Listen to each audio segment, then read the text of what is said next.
Hey everybody, Darlene here at Petal Academy. PetalAcademy.com is a great place to learn information about all things floral. So you can subscribe below and like this video and check out PetalAcademy.com for more information and for educational video series if you're interested. Today we're going to be talking about one of my favorite flowers. It's a spring flower. It's called Vibirnum, also known as snowball. That's its common name. Vibirnum is a type of tree that blooms sort of around the same time as lilacs. Generally, where we're located, we're in like a zone 5. So in Canada, we're in zone 5. And it's a woody stemmed cut flower. But when it's a cut flower, it comes in this beautiful chartreuse green. And this is it in its sort of like just starting to bloom phase. I'm just going to hold that up so you guys can get a close-up of that.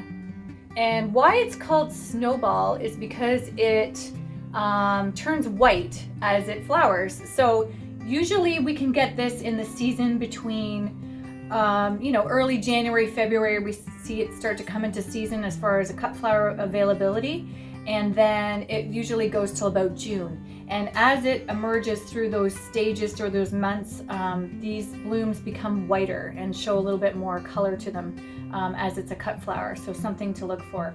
They can be really, really wilt sensitive. I kind of think of them the same as a hydrangea.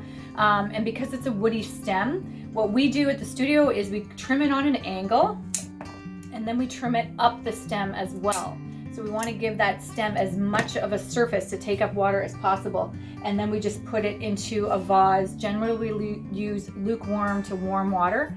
If you're having issues with these little babies kind of wilting and not performing very well, you can try the same thing as a rose, where you can lay it in a bath of sort of, cool to warm water, shake them off after about half an hour, get all the excess water off, trim them again, and into a vase of warm to hot water. And that should help these babies perk back up.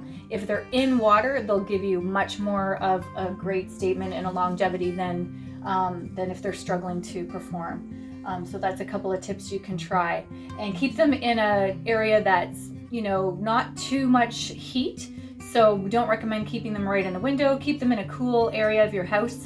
Or in a cool area of your shop, and you'll find that the longevity of them is amazing. I usually can get these guys to last almost 2 weeks in a vase, and with proper care you might even get longer than that.